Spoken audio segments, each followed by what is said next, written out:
que o texto diz: também conservei em Israel 7.000,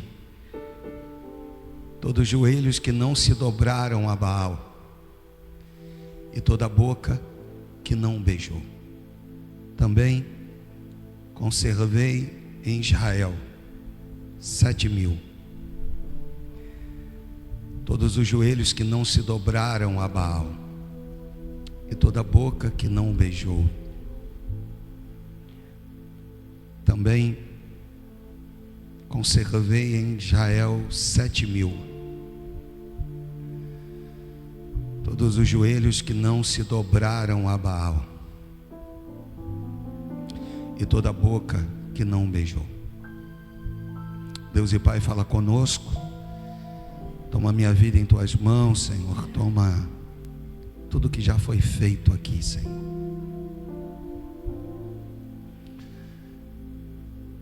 Eu sei que a porção de hoje, Deus, ela se tornou tão rica, pois tu me deste, Senhor, essa mensagem pela manhã, e eu a esbocei. Mas ao chegar na igreja, Senhor, tu também compartilhou algo novo comigo. Mas respeitando aquilo que tu me destes pela manhã, eu quero apenas ser um instrumento teu nesse lugar. Usa-me conforme a tua vontade, pois não há ninguém que me conheça melhor do que a ti. Tu sabes quem eu sou. Tu me esquadrinha e tu sabes o tamanho da dependência que eu tenho de ti. Se é conosco. Fala, Senhor, pois nós estamos aqui para ouvir a tua voz. Anula o homem, Deus. Anula o homem, Senhor. Pois de mim mesmo nada tenho para entregar, mas através do teu Espírito, Senhor, posso ser um pequeno canal teu de bênção. A trombeta, Senhor, só tinha valor na boca do sacerdote. Ela podia ser de prata, podia ser de ouro, mas era o sacerdote que dava o som. Eu quero ser trombeta, Senhor, em tuas mãos. Ó Espírito Santo, a ti eu entrego a minha vida. E aos que creem que possam dizer amém.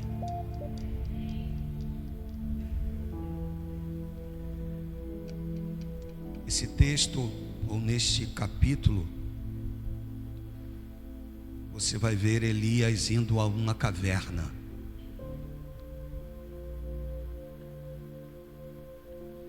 E sendo tomado por uma angústia. Havia acabado de vencer os 450 profetas de Baal e os 400 de Azira, totalizando 850 profetas. Ele vem de uma crescente, ele vem de uma grande vitória. É interessante porque depois que o fogo desce dos céus e, como resposta à oração de Elias, pois ele vai conclamar o povo, vai dizer ao povo: até quando cocheareis entre dois deuses? Se Baal é o Deus de vocês, sigam. Se o Senhor é o Deus de vocês, sigam. E a Bíblia diz, Arnaldo, de que o povo ficou calado.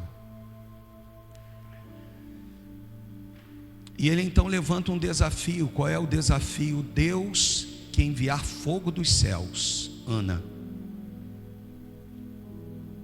esse será o Deus a ser adorado. Esse era o grande desafio no Carmelo. Ele permite que os profetas de Baal vá primeiro, ofereçam os seus sacrifícios. Eles vão lá, vão tentar de todas as formas. Por último, a Bíblia diz que eles vão se talhar, se cortar. Eles vão oferecer do próprio sangue no altar ao Deus deles. Elias zomba deles, dizendo: falem mais alto, porque talvez o Deus de vocês esteja dormindo.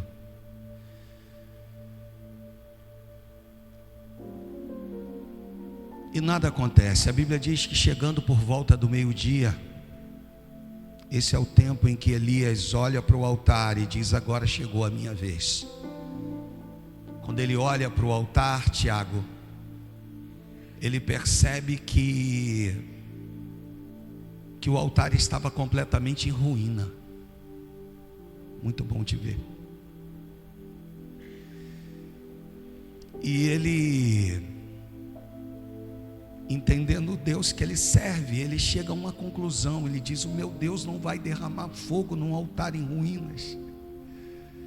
E a Bíblia diz que Elias restaura o altar do Senhor. Na restauração, a incumbência de Elias é escolher 12 pedras. Nas 12 pedras que ele vai escolher, o simbolismo delas é as 12 tribos de Israel. Por que ele escolhe 12 pedras? Porque Elias é chamado de pai dos profetas e o profeta da restauração.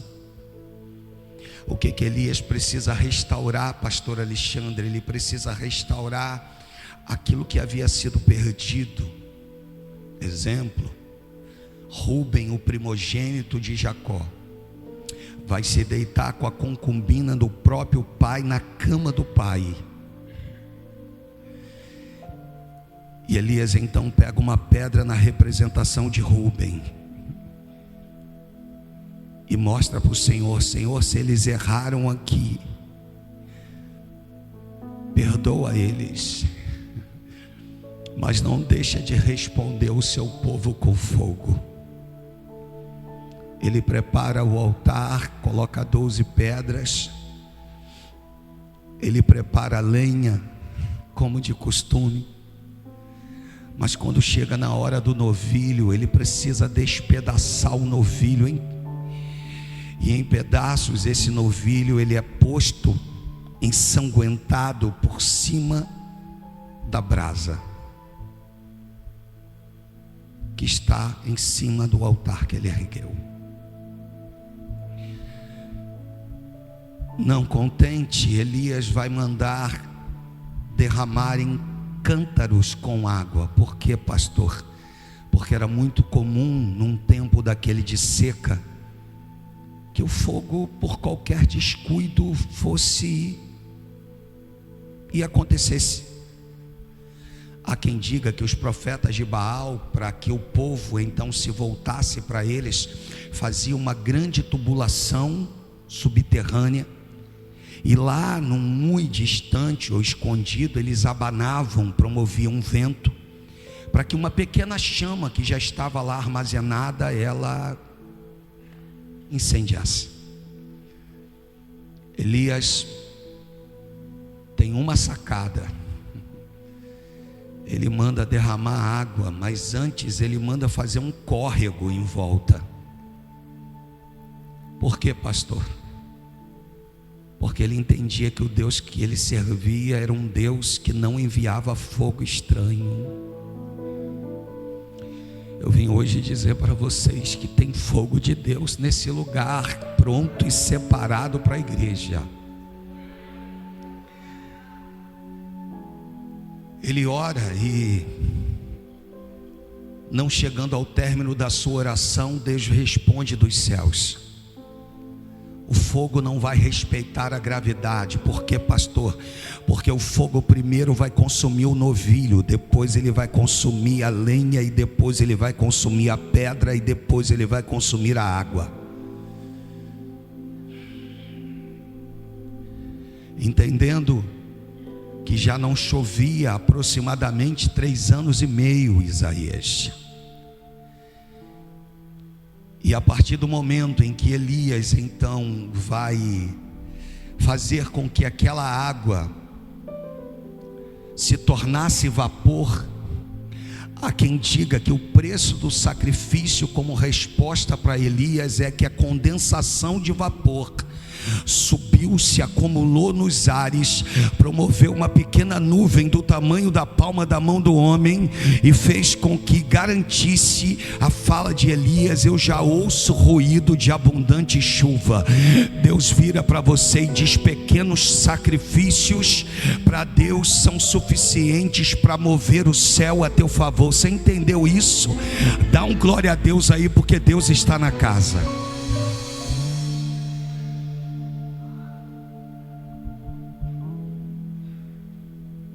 Só tem um detalhe em que ele erra, e é muito comum, irmãos, que no meio do processo de uma servidão sincera, que cometamos erros, em que o profeta Elias erra. Ele não foi chamado para matar. Repita comigo: Elias não foi chamado para matar, mas ele vai matar todos os profetas de Baal e todos os profetas de Azira. Só que Deus não mandou, ele agiu por conta própria, e ele agora vai sacrificar todo mundo, mata todo mundo. No auge de tudo isso, de todo esse acontecimento, Acabe vai chegar para sua esposa Jezabel e vai contar a ela o que houve. Ao contar a ela o que houve, ela vai se indignar, ela vai dizer assim: amanhã, mais ou menos a estas horas, a cabeça de Elias vai estar em minhas mãos. E a notícia agora vai chegar para Elias, e ele, por medo, decide fugir. Ele, por medo, decide se esconder. Uma palavra, olha o poder de uma palavra. Deixa eu repetir isso, porque isso aqui faz parte da minha introdução. Olha o poder que tem uma palavra, se for armazenada da forma errada. Deus já havia dado muito mais a ele, feito muito mais, mas por conta de uma palavra agora ele teme. E por conta de uma palavra agora ele está propenso a fugir. Mas Deus entende Elias, separa um cântaro com água, dá a ele um pão e água, que era um pão e água comum, como um alimento comum e de costume dos judeus, exceto quando Deus entra com a sua mão.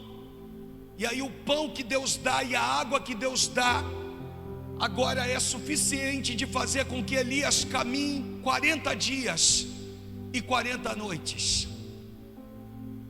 É o pão que fortalece, é a água que alimenta e que dá a ele a condição de chegar a uma caverna. Nessa caverna, Elias está escondido? Não, Elias está guardado por Deus. E nesta caverna vão se passando os dias, e a fala de Elias é: fiquei só. Derribaram os teus altares e mataram os seus profetas. Parece que ele tem meio que uma fala desenhada na sua mente. O que Elias está tentando dizer? A geração passada falhou comigo, e a geração presente também falhou comigo. É muito comum no decorrer da trajetória cristã, olhe para o seu pastor, que a gente se sinta abandonado, É muito comum que no decorrer da caminhada, em que em determinados momentos da sua história, você se sinta desprotegido, você olhe para o lado e não contemple ninguém, à tua esquerda, à tua direita. Deus vira para Elias e diz assim: tem problema não, Elias, tu vai ungir 2 reis e 1 profeta. Porque se o problema está com a geração passada, e se o problema está com a geração presente, eu vou usar você para que a próxima geração possa chegar aonde ela precisa. Você está entendendo? Diga amém, por favor. Deus pega Elias, e Deus está pegando gente aqui, irmãos. Está dizendo: teve problema com a geração passada, está tendo problema com a geração presente. Eu quero poder usar você para a geração futura. Eu tenho você, eu conto contigo.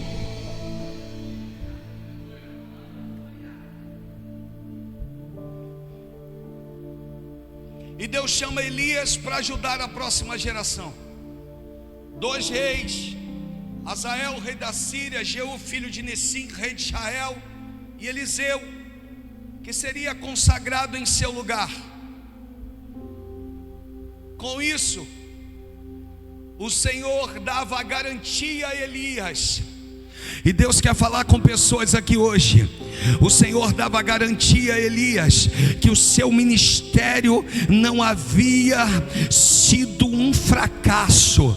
Deus está virando para pessoas aqui hoje, está dizendo: tranquiliza o teu coração, tranquiliza a tua alma, aquieta o teu coração, aquieta a tua alma, porque eu, Senhor, trabalho do meu jeito, da minha maneira. Ei, Deus estava dizendo: Elias, para de achar que o teu ministério foi um fracasso. Para de achar, porque você está olhando para o lado, não está vendo ninguém. Você está olhando para a tua frente e não contempla ninguém. Na tua retaguarda você não vê ninguém. Mas eu, o Senhor, conservei em Israel 7.000.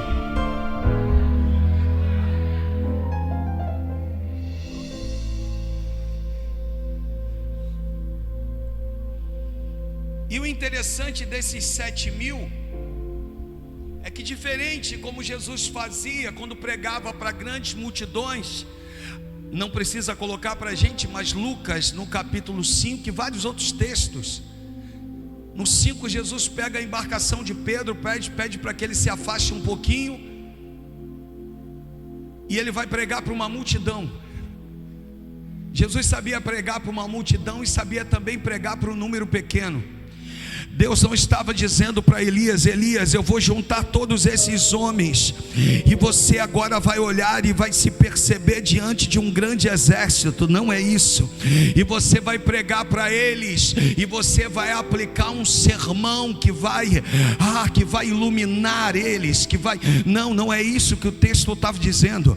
Eles vão continuar no anonimato, só quem conhece eles é o Senhor. Deus está dizendo: eu não preciso reunir um grupo grande de pessoas para dizer que eu sou poderoso para fazer, ou para fazer valer a minha palavra.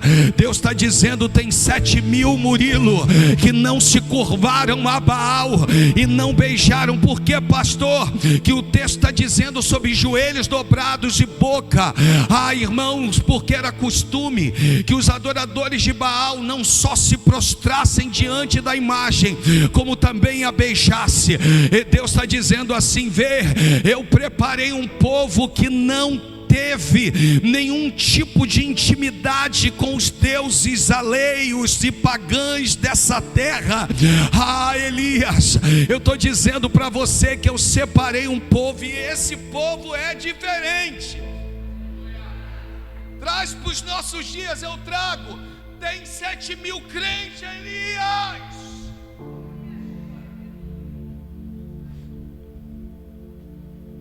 que eu conservei. E aí eu fui ver o que o Senhor estava dizendo quando Ele disse: eu conservei. O texto está dizendo assim: eu reservei para mim. E quando fala, Carol, em reservou, O Senhor está dizendo assim: escolhi a dedo. Olha que coisa. É esse. Não é esse, mas é esse. E é esse. É esse. É essa. É esse. É esse. É essa. É esse. É esse, é essa. Toca na mão de alguém que está do teu lado, vira para ele, vira para ela e diz: você tem sido guardado por Deus.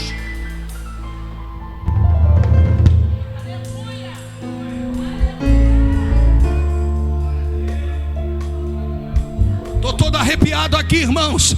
E o que eu estou falando aqui não é jargão, e nem é para criar emocionalismo na igreja, não. Deus está na casa, irmãos. Deus está virando para a igreja, está dizendo assim: eu, o Senhor, separei.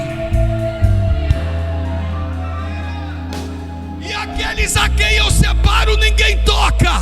O diabo não toca, Satanás não toca. Deus está virando para a igreja, está dizendo: eu separei.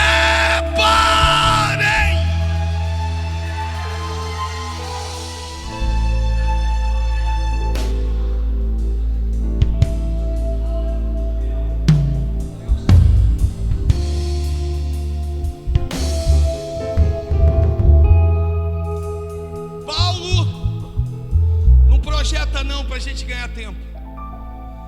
Paulo em Romanos, você vai ler na sua casa, no capítulo 11, no versículo de 1 a 6, Paulo cita o que o Senhor está falando aqui, e vai chamar esses 7.000 homens de remanescente.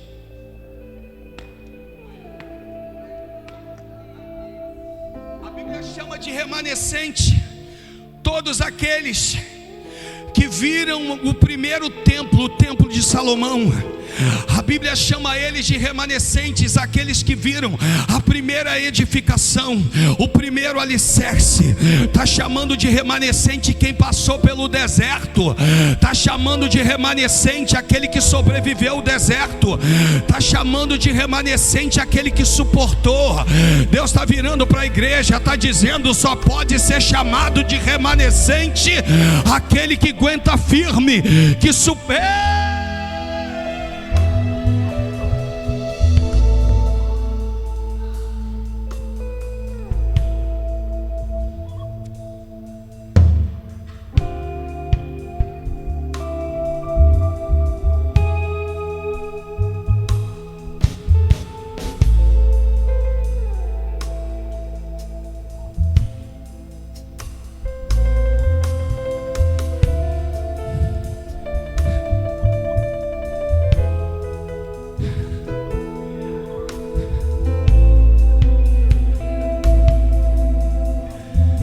Efésios capítulo 4,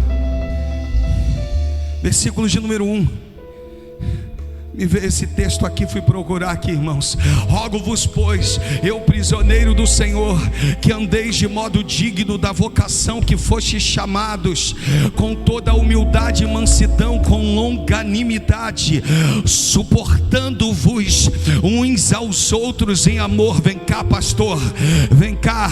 Quando eu leio esse texto, só o dois. Quando eu leio esse texto que diz suportando-vos uns aos outros em amor, a primeira coisa que eu entendo no texto, fazendo aqui uma interpretação de texto, é que o texto está dizendo o seguinte: olha, nós vamos morar no mesmo céu, nós temos algumas divergências de pensamento, nós não pensamos iguais, até nem deveríamos, porque não somos a mesma pessoa, e a única coisa que temos em conformidade é a mente de Cristo.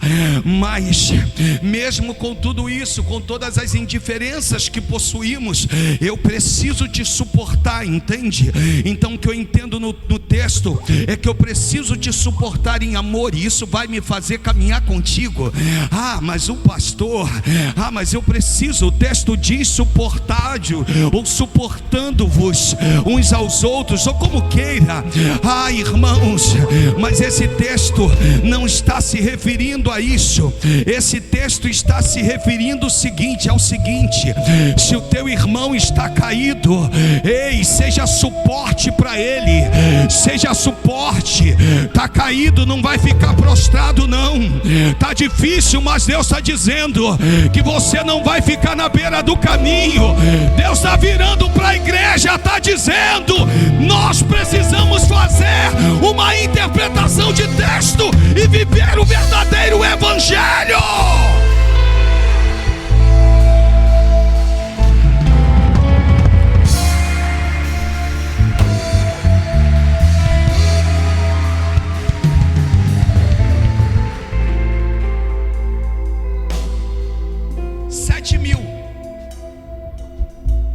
Que não se curvaram.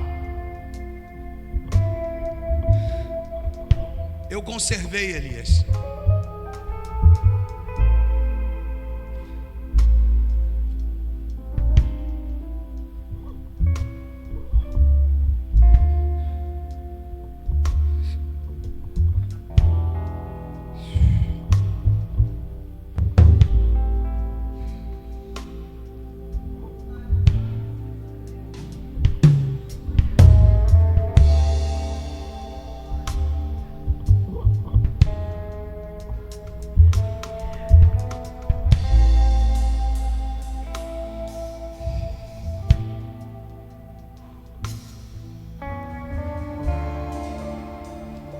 Conservei.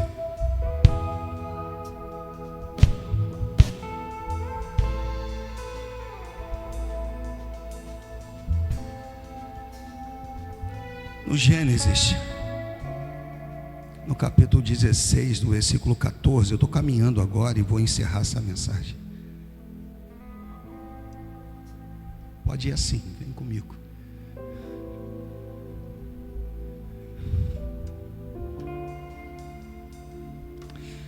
Deixa eu pegar o 11 para chegar no 14.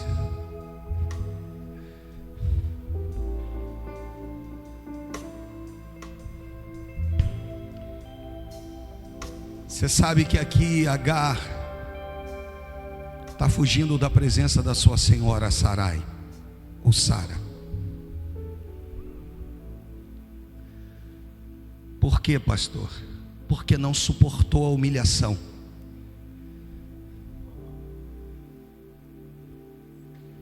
Interessante é que Agar não pediu para entrar na vida de Abraão e de Sara. Ela foi posta no cenário. E agora está passando por um nível de humilhação que isso está afligindo ela. No meio de tudo que ela está vivendo e fugindo da presença da sua senhora, aparece-lhe um anjo do Senhor.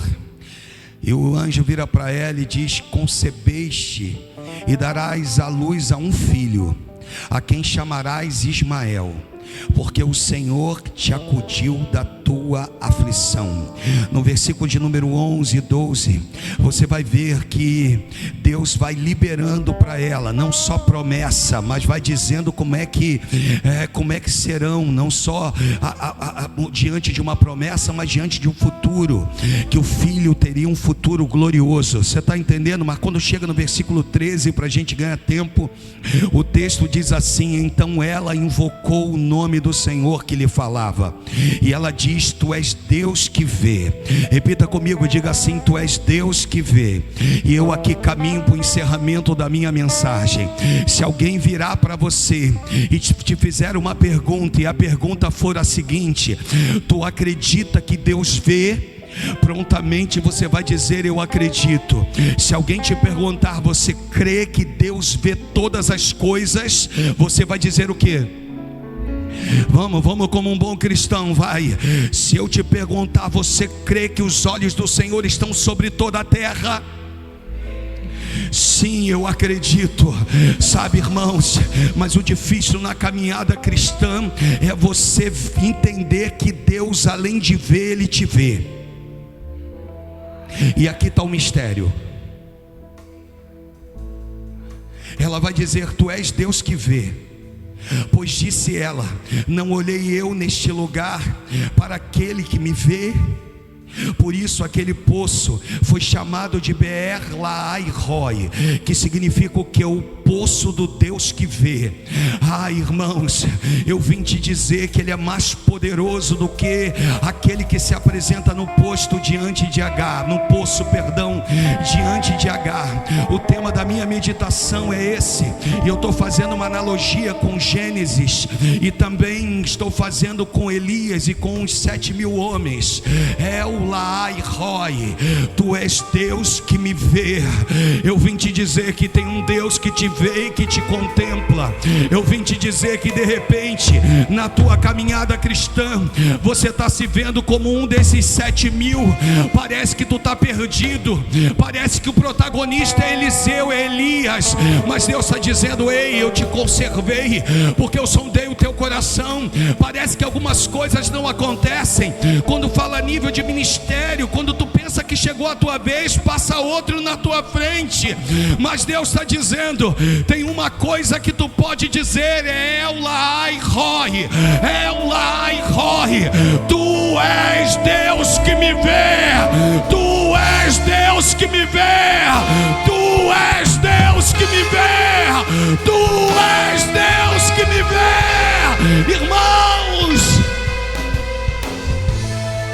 Irmãos, às vezes, e hoje eu ouvi pastora Cida, uma das minhas intercessoras, e ela disse assim: pastor, eu tenho visto, e por favor não fique chateado comigo.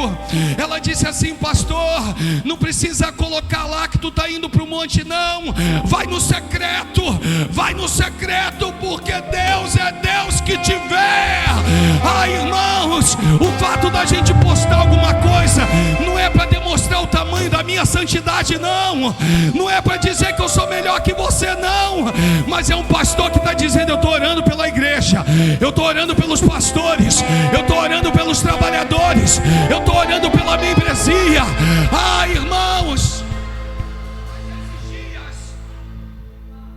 nesses dias, com os meus joelhos dobrados e com a minha boca no pó, eu disse: Deus,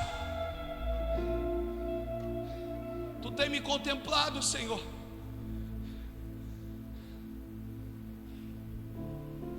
E aí hoje pela manhã o Senhor me deu El Lahai Roi.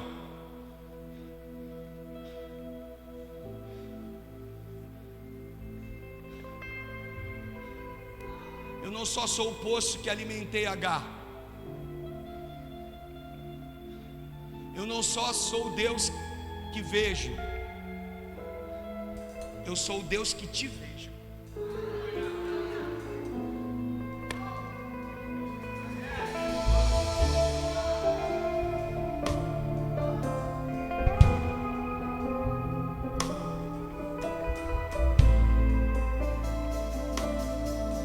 Está vivendo alguma aflição na tua vida?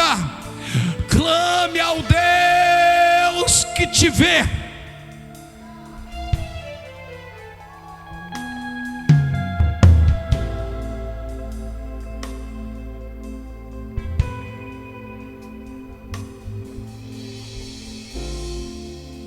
Está difícil, né? Está complicado.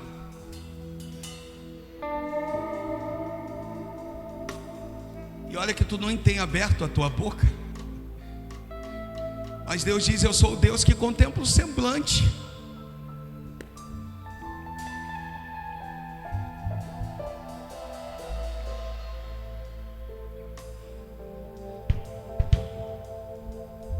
Diga a eles: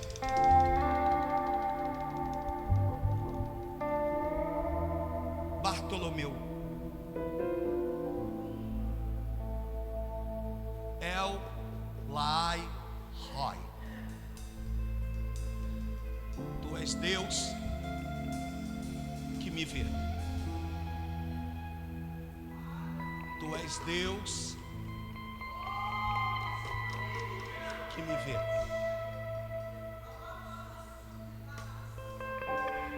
Tem gente que veio hoje aqui só para ouvir isso. Tu és Deus que me vê.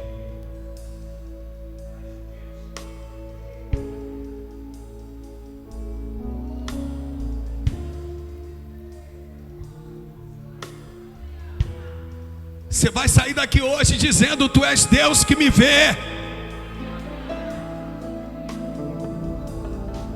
Agora você entendeu? 1 Reis 19, 18 e 19, é isso? 19, 18. Agora tu entendeu? Também Elias, conservei em Israel 7.000, todos os joelhos que não se dobraram. Deus está dizendo assim: aquieta o teu coração. Quem põe, quem tira sou eu. Quem faz sou eu. Quem cura sou eu. Quem sara sou eu. Quem batiza sou eu. Quem liberta sou eu.